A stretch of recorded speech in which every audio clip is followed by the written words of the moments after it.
You have boxes packed up in your mind that say, do not open 1990. You know the trauma it contains. So you just leave it there in the back of your head. But at some point, to get rid of those boxes, you have to unpack them and you have to sit with what's in them.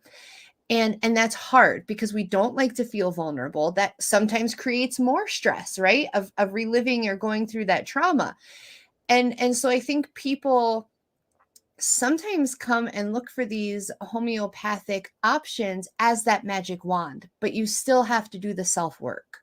Yeah, my one of the things that I talk to people about is their tricks for suppressing symptoms. Yes. And I encourage people to stop suppressing symptoms, which is a Yes. total mind bend It because is. everything is about suppressing symptoms, Yes. including in the alternative medicine world. You know, Yes. it's alternative medicine oftentimes pays lip service to getting to the root cause. They really just are suppressing symptoms in Yes. an alternative, a bit healthier way. Right. And so when you're suppressing symptoms, what the way I describe it is you're driving the problem further into the body, and these subtle messages, which I know you understand, Stephanie, Yes.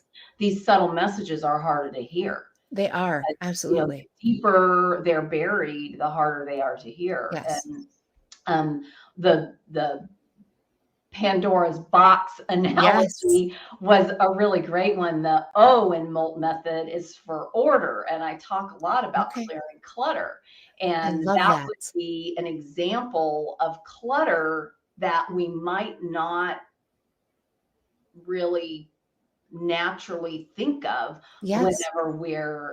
whenever we're saying, oh, I need to clear some clutter. I'm going to go Yes. through my closet, Right. get rid of clothes I haven't worn in Yes. 20 years. It's like, well, if you go through your closet, which I think is also very helpful, go through your Yes. closet, find that thing from 20 years ago and go, oh man, that reminds me of Right. I stuffed in that Exactly. Pandora's box, right? Maybe Yes. it's time to deal with that clutter as well. Yeah. I find that when I'm, in CDs, right? We had these books of CDs and we'd make mix CDs and sometimes you throw one in from in college and then that one song will come in and it's that instant memory or trauma or whatever you associated.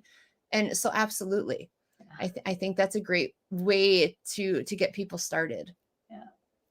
So before we have about 5 minutes, tell people how they can get in contact with you, how they can reach out for your services, and about your book. I want to let everybody know where they can find your book. So my book is on Amazon. What's Your Kryptonite? Manage the toxic stressors threatening your superwoman status. But you can sometimes find it easier if you just go to my website, which is drgala.com, just drgala.com. And I also send out a weekly newsletter Oh, I to love that. my subscribers. It's free. And so you'll find a little form at the bottom of the homepage of my website. And you can just sign up and comes out on Sunday. I call it Wellness Weekly.